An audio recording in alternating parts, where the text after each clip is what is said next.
Assalamualaikum warahmatullahi wabarakatuh.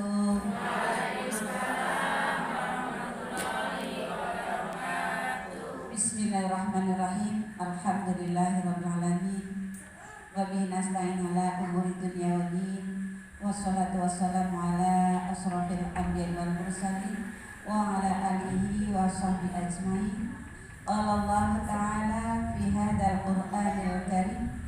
A'udzu billahi minasy syaithanir rajim. Bismillahirrahmanirrahim. Ya ayyuhalladzina amanu taqullaha haqqa tuqatih wa la tamutunna illa wa antum muslimun. Wa qala Bismillahirrahmanirrahim. Innallaha ma'al ladzina taqaw wal ladzina hum muhsinin. Shadaqallahul azim. Amma ba'd. Yang saya hormati Ibu Ketua Majelis Taklim Baitus Salam beserta para pengurusnya dan seluruh jamaah Baitus Salam yang dirahmati Allah Subhanahu wa taala. Alhamdulillahirabbil alamin. Mari kita senantiasa meningkatkan rasa syukur kita kehadirat Allah Subhanahu wa taala. Sampai detik ini kita semua diizinkan oleh Allah Subhanahu wa taala untuk bersilaturahim, dipilihkan oleh Allah di rumah Allah ini. Mudah-mudahan pertemuan ini senantiasa Allah cucurkan ridhonya dan Allah ampuni dosa-dosa di antara kita. Dan mudah-mudahan kita pun tergolong menjadi orang-orang yang senantiasa mensyukuri nikmat yang Allah berikan kepada kita, wabil khusus nikmat iman dan Islam. Mudah-mudahan kita dengan sisa umur kita ini untuk menuju kepada Allah. Dengan umur ini mudah-mudahan kita semua senantiasa meningkatkan keimanan dan ketakwaannya kepada Allah Subhanahu wa taala. Salawat dan salam tetap tercurah kepada junjungan kita Nabi Allah Muhammad sallallahu alaihi wasallam, sang penghulu kita yang kita nanti-nantikan syafaatnya di yaumil qiyamah. Ibu-ibu yang dicintai Allah, kita bersyukur atas nikmat yang Allah berikan, ya, berupa keimanan dan ketakwaan. Mudah-mudahan kita terus menjaga keimanan dan ketakwaan. Sebab ketika kita di dalam Al-Quran Allah ingatkan tentang takwa itu paling banyak. Ayat-ayat di dalam 30 juz itu yang menerangkan untuk kita berjuang supaya benar-benar bertakwa kepada Allah itu paling banyak ayatnya. Oleh karena itu, barang siapa yang menjaga keimanan dan ketakwaannya dengan sungguh-sungguh, mudah-mudahan ya kita dicintai oleh Allah. Amin. Karena Allah janjinya ya ketika innallaha ma'al ladzina taqaw wal ladzina hum muhsinin. Sesungguhnya Allah bersama orang-orang yang bertakwa dan orang-orang yang berbuat kebaikan. Semoga kita termasuk ayat ini, yaitu orang-orang yang beriman, bertakwa dan senang berbuat kebaikan. Baik itu kita berbuat kebaikan kepada Allah yang ma'ruf maupun yang ghairu ma'ruf. Dan juga Allah mencintai orang-orang yang bertakwa. Balagh al-mafi'ani wa taqwa wa innallaha yuhibbul muttaqin. Nah, di akhir ayat itu Allah terangkan sesungguhnya Allah mencintai orang-orang yang bertakwa. Nah, ketika orang yang bertakwa sepanjang hidupnya dia bertakwa kepada Allah. Nah, sekarang kan lagi ada musibah nasional, yaitu adanya gempa. Nah, bagi orang yang beriman ketika sepanjang hidupnya dia bertakwa kepada Allah, betul-betul menjaga keimanan. Nah, ketika meninggal, Allah terangkan ada golongan orang-orang yang meninggalnya syahid dunia dan akhirat, ada yang syahid akhirat. Nah, sekarang yang akan saya terangkan, yang pertama tadi orang yang meninggal syahid dunia akhirat. Itu siapa? Ketika para rasul wafat, itulah mereka wafatnya syahid dunia akhirat. Ya. Dan ketika yang kedua siapa? Yang ketika mereka umatnya yang hidup pada zaman Rasul ikut perang. Nah, ketika perang mereka wafat dalam medan pertempuran, maka mereka meninggal golongan syahid dunia akhirat. Nah, orang yang syahid dunia akhirat dimuliakan oleh Allah, ruhnya bersama orang-orang rasul dan juga para nabi. Nah, dimuliakan yang selanjutnya adalah tidak melewati ketika misalnya pertanyaan alam kubur tidak melewati, mizan tidak melewati, langsung masuk surga. Nah, terus yang kelompok yang kedua yang akan saya terangkan, bagi orang yang beriman dan bertakwa kepada Allah yang tergolong meninggalnya syahid akhirat. Itu siapa saja? Yang pertama adalah yang syahid akhirat adalah orang yang beriman kepada Allah, bertakwa kepada Allah, sepanjang hidupnya dia pokoknya benar-benar dia golongan orang-orang yang bertakwa. Sampai Allah ingatkan, ya ayyuhalladzina amanu taqullaha haqqa tuqatih wa la tamutunna illa wa antum muslimun. Hai orang-orang yang beriman, bertakwalah kalian kepada Allah dengan sebenar-benarnya takwa. Nah, dengan sebenar-benarnya takwa adalah menjalankan segala perintahnya Allah dan menjauhi semua larangannya Allah. Pokoknya jalani ikhlas karena Allah. Seandainya orang itu meninggal dalam keadaan nih yang akan saya terangkan, orang yang sakit perut. Sakit perut itu banyak ragamnya, ya. Contoh sakit perut ini misalnya karena melahirkan. Nah, orang itu melahirkan. Nah, sepanjang hidupnya dia orang yang beriman. Ketika proses persalinan dia ingat kepada Allah. Ketika dia mau ngejeng Allah meninggal, maka orang itu meninggalnya syahid akhirat. Ya. Nah, ketika orang yang sakit perut yang lainnya misalnya karena ada kista, ada kanker, ada segala macam penyakit yang ada di perut, sifatnya di perut, mungkin kanker usus, ya, atau apa itu dipotong ususnya, ya, kan ada tuh, terus meninggal, nah itu termasuk. Atau misalnya dia itu ngurus orang tua, ngurus suami, kecapean, kurang tidur, banyak bergadang, terus masuk angin, jadi angin duduk ya, kalau kita bilang katanya angin duduk ya, padahal anginnya masuk angin naik ke lambung misalnya atau ke jantung. Nah, itu meninggal, maka itu termasuk syahid ya. Nah, ataupun jenis yang lainnya, sakit yang di dada misalnya. Jadi bagi orang yang beriman kepada Allah sepanjang hidupnya, ketika dia sakit ridho dan dia ikhlas dan dia juga tetap berjuang untuk ibadah, ya. Jadi jangan sampai ketika sakit yang sangat parah malah tidak ibadah. Itu sama halnya sudah jatuh, ketabrak, tersampah. Jatuh udah ketabrak, tersampah, udah celaka banget. Ya, maksudnya udah sakit parah tapi nggak mau ibadah, mau subhanallah bidalik, ya. Nah, bagi orang yang beriman ketika dia sakit, ya, sakit kanker yang ada di dada, apa aja, mungkin itu kanker tulang yang di dada, kanker paru-paru, terus jantung atau hati, dia orang beriman ketika meninggal ternyata masuk golongan orang yang meninggal syahid. Nah, terus begitu pula yang meninggal karena sakit di bagian kepala. Bagian kepala itu banyak sekali kan sakitnya, sehingga dia tahan dengan ujian itu, ikhlas karena Allah, tidak benci dengan sakitnya, tidak benci dengan apa yang dikasih oleh Allah. Nah, maka ketika sampai meninggal, orang itu syahid akhirat. Nah, bagaimana syahid akhirat? Allah ampuni dosanya, tapi masih melewati fase-fase pertanyaan alam kubur, begitu dan seterusnya ya. Nah, terus apalagi yang termasuk syahid? Tadi sakit ya, sakit yang berat. Sakit berat itu ya misalnya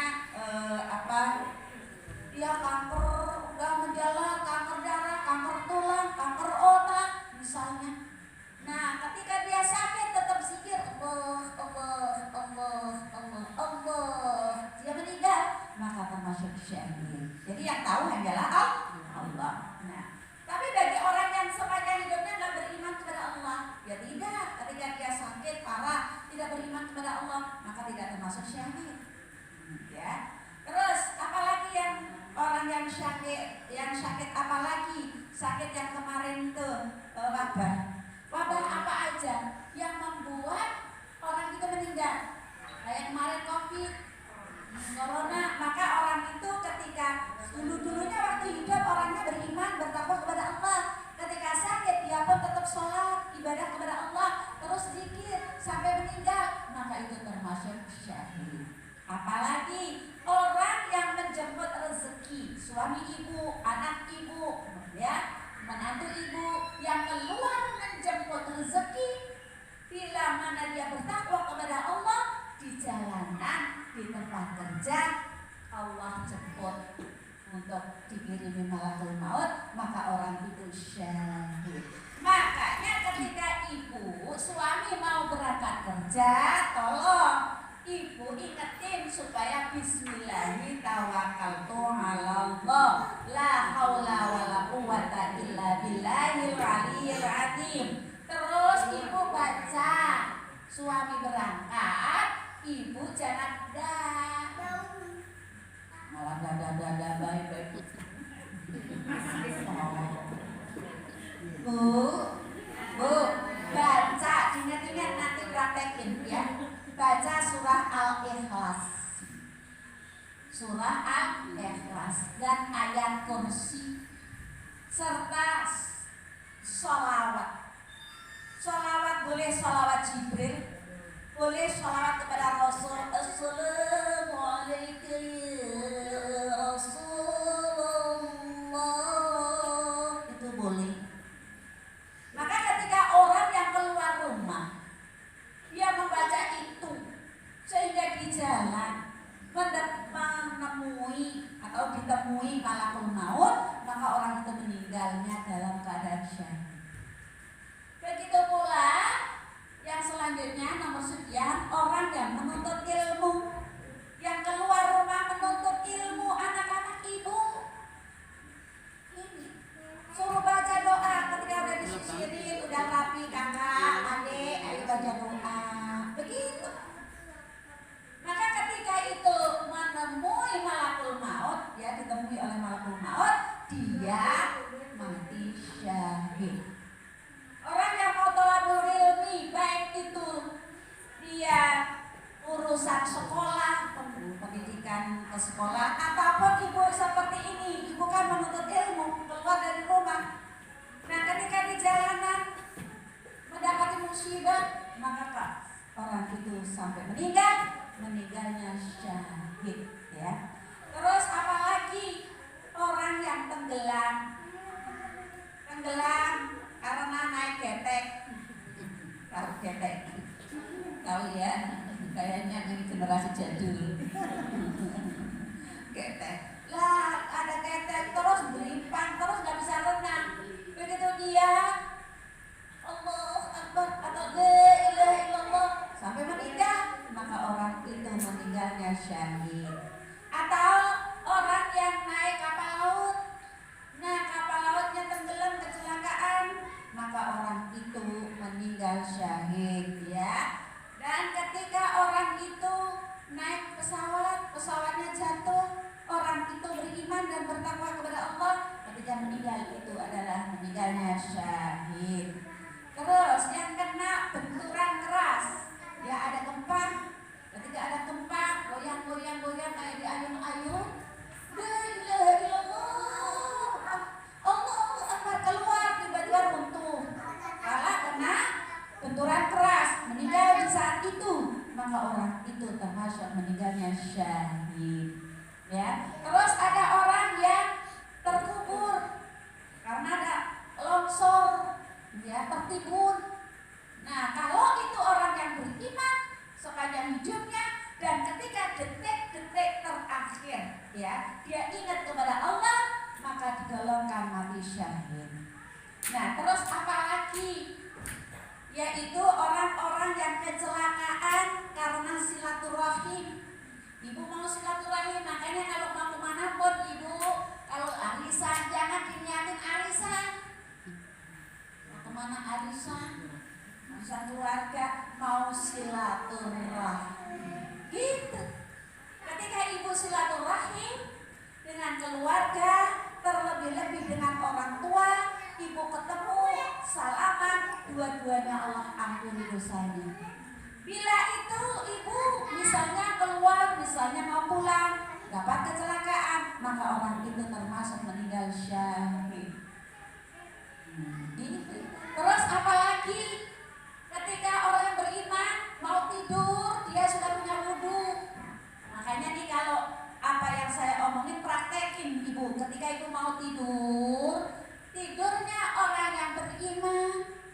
Bagi suami, ya, beriman kepada Allah, dia capek seharian kerja, maka tidurnya orang yang beriman diampuni dosanya oleh Allah.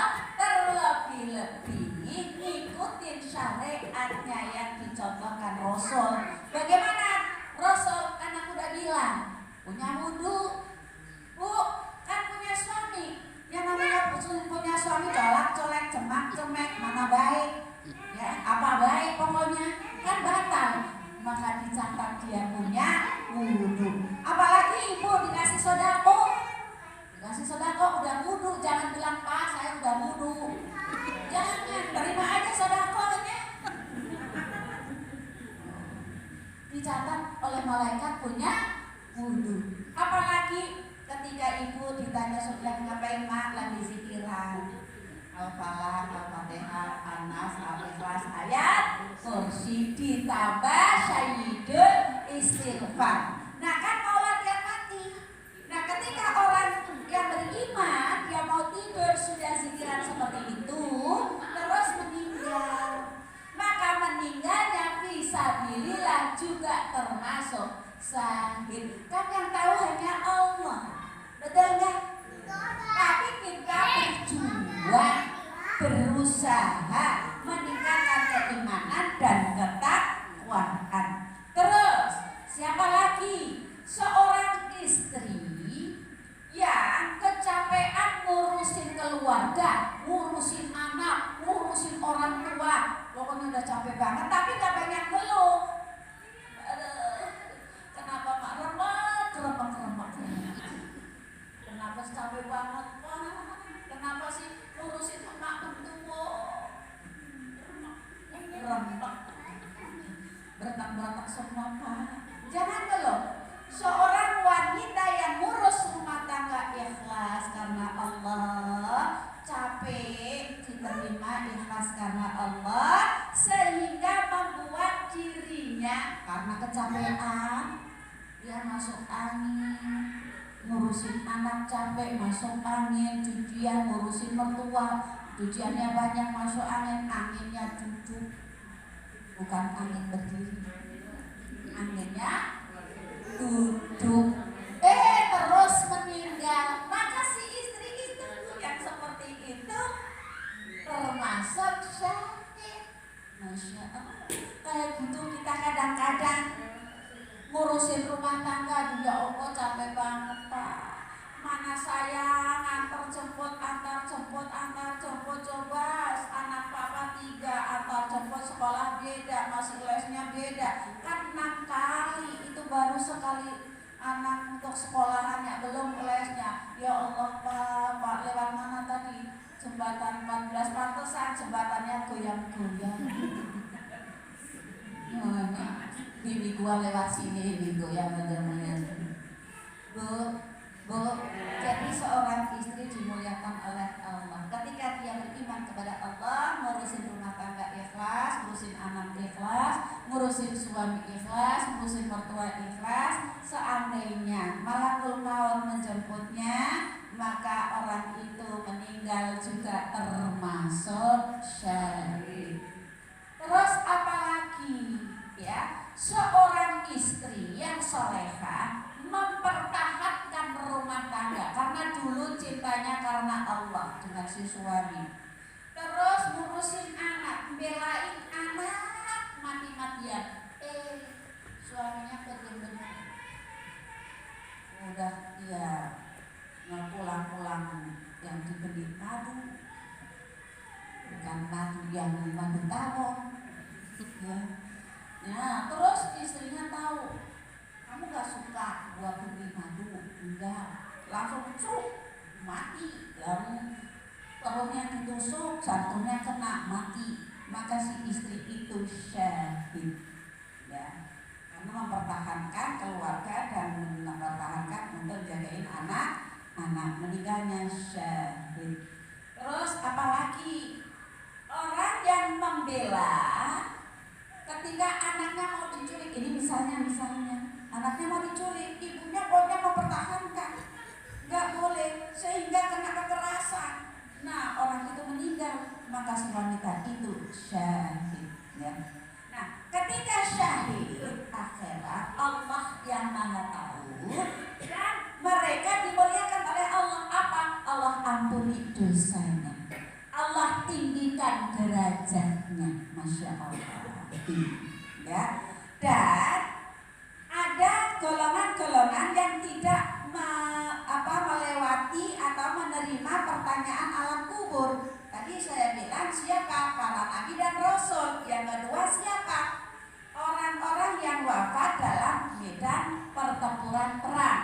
Terus yang ketiga, yang tidak menerima atau melewati alam barzakh dan pertanyaan alam kubur itu sudah lewat. Jadi kalau sudah alam kubur lewat, maka fase selanjutnya yang namanya alam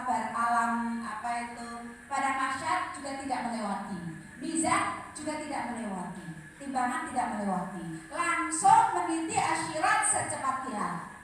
Masya Allah, ya.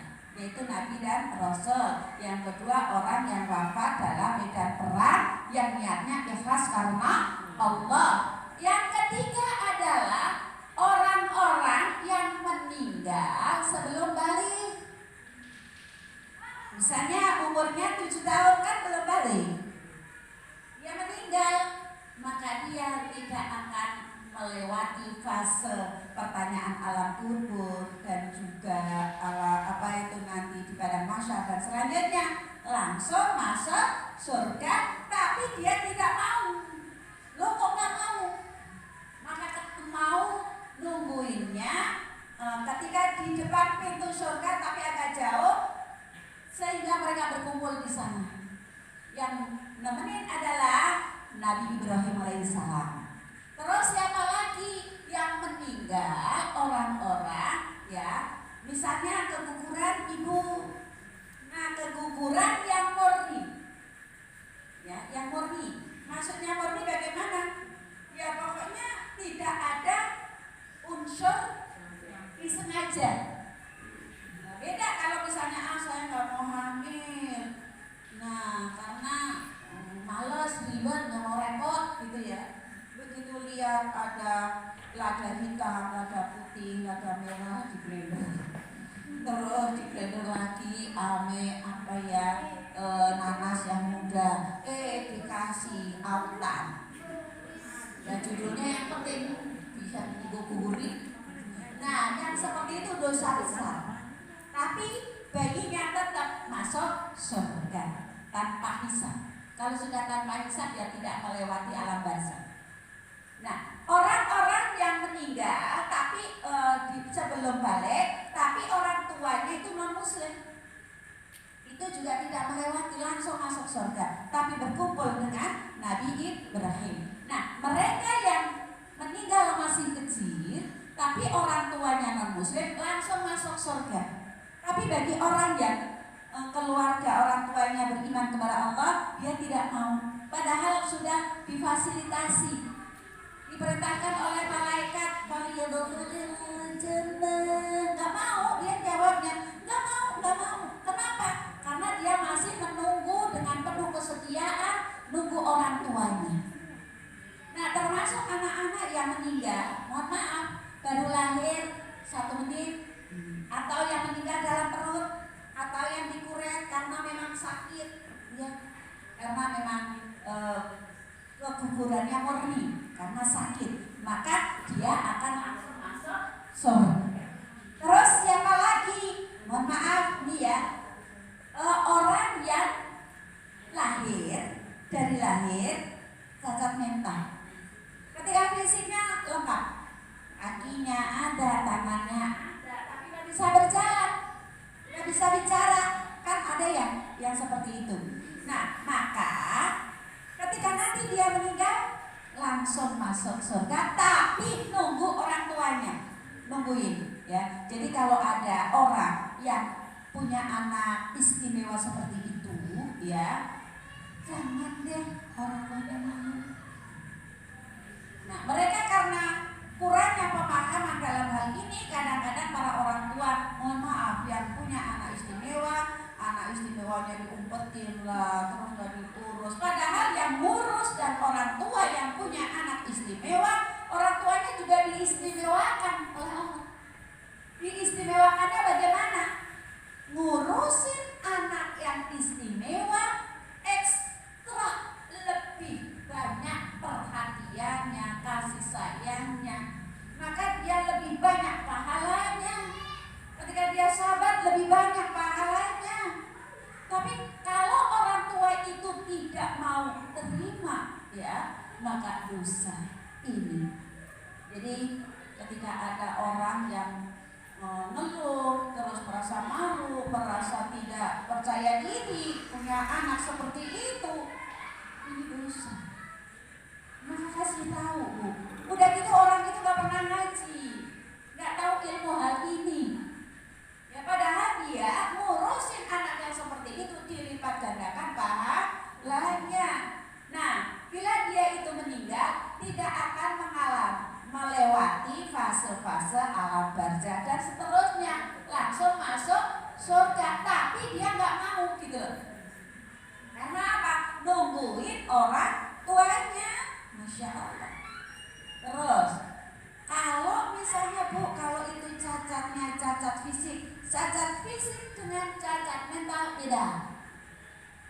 Kalau cacat fisik, ya, dia mentalnya masih bisa, fisiknya cacat, tapi mentalnya bisa menerima, paham, memakan, walaupun pakai bahasa isyarat, yaitu karena misalnya tunarungu, tunawicara, ya, nggak dengar, nggak bisa baca, nggak bisa ngomong, tapi bisa nanti pakai bahasa isyarat.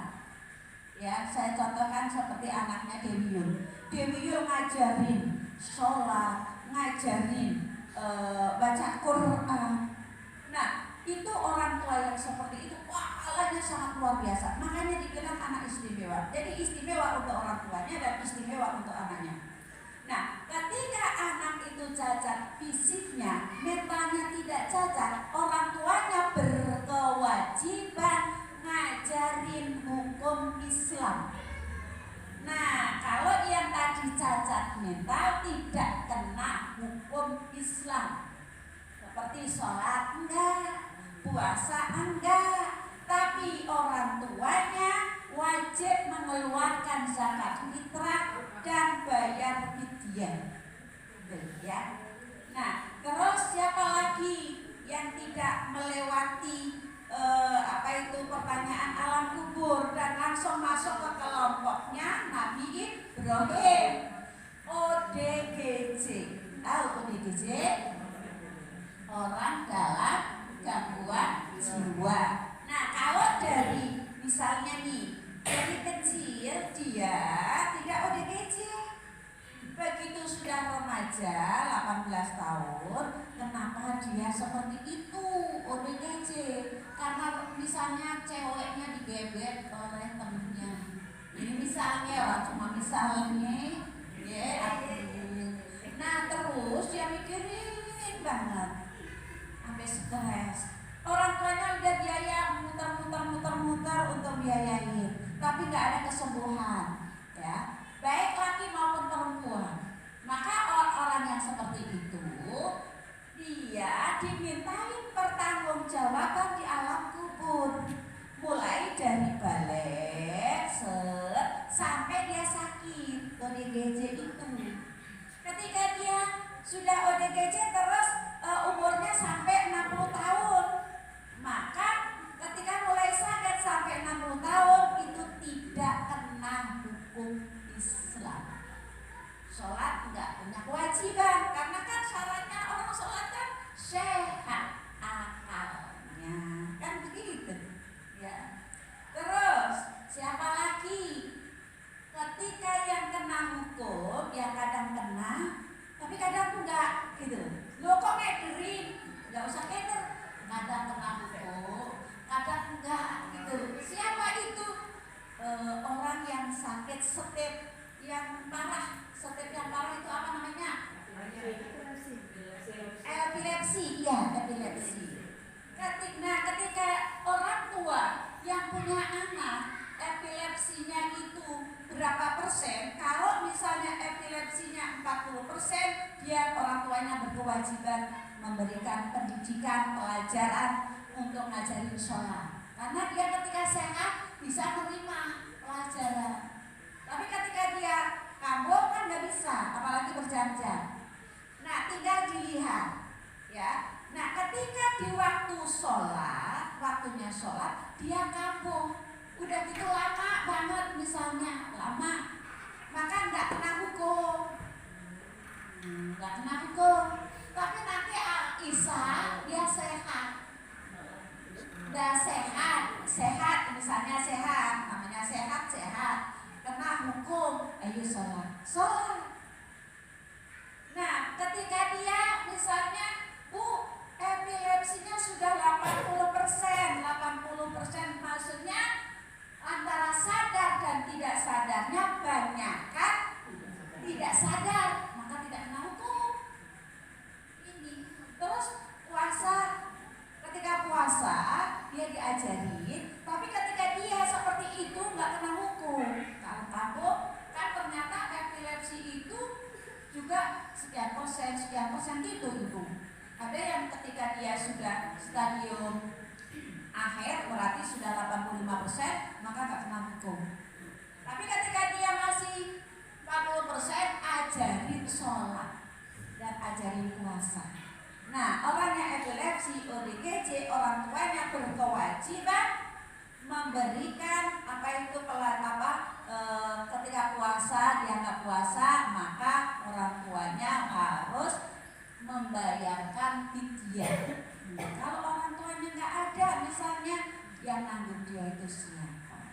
Ya, nah, mungkin kakaknya laki-laki atau adiknya yang laki-laki. Ya, jadi mereka yang epilepsi, yang ODGJ, dia tidak akan ketika epilepsinya lain loh ya, ada yang 85% maka tidak kena hukum. Ketika sudah 85% sering kamu terus, maka dia tidak kena hukum, jadi tidak akan melewati pertanyaan alam kubur.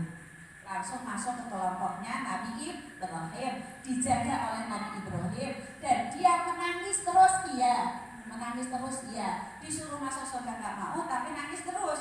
Nangisnya kenapa? Karena ingin ketemu orang tuanya, masuk surga bersama. Nah, mereka itulah yang dinamakan istimewa.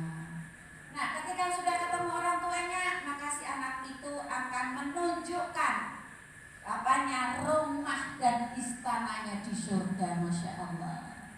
Ibu cuma melihat villa, udah nanya mulu di jalanan, udah nyampe belum kira-kira panitia? Villanya masih jauh, baru setengah jam lagi udah nyampe. Tuh udah kelihatan villanya, kelihatan aja udah gila. Begitu sudah turun di halaman villanya, gila. Kita bilang dia pada udah nyampe di halaman, cepat. Padahal villa orang. Nah itu villanya di surga.